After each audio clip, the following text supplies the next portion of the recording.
We want to focus on the serious violent criminals. We want them to do their job, or they want us to do our job, and I think the rhetoric gets in the way of that.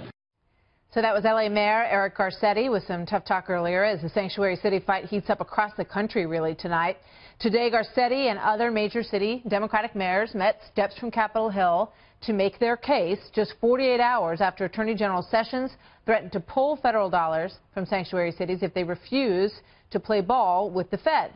Democratic Dallas Mayor Mike Rawlings was in that meeting. He's going to join us in just a moment to talk about what went on there behind the closed doors. But first, we turn to Doug McKelway, who's live in Washington with some news that just broke on this front tonight. Hi, Doug. Yes. Hi, Martha. That involves the Seattle, Washington mayor who is now suing the Trump administration for its proposed crackdown on sanctuary cities. The lawsuit accuses the administration of using coercion and funding threats to enforce federal law.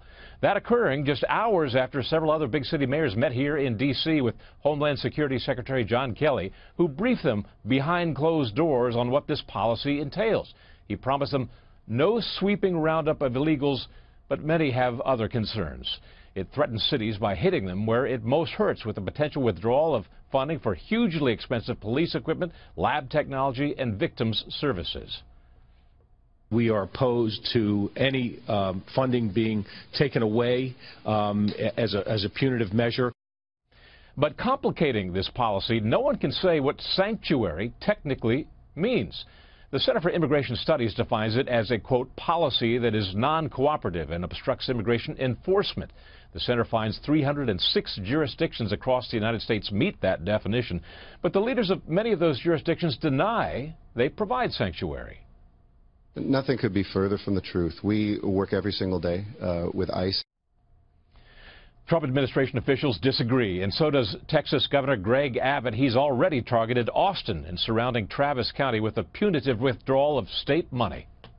I withdrew $1.5 million of funding from the governor's office to Travis County. On top of that, what the state of Texas is seeking to do is to make it so punishing for cities and counties that they simply cannot have sanctuary cities.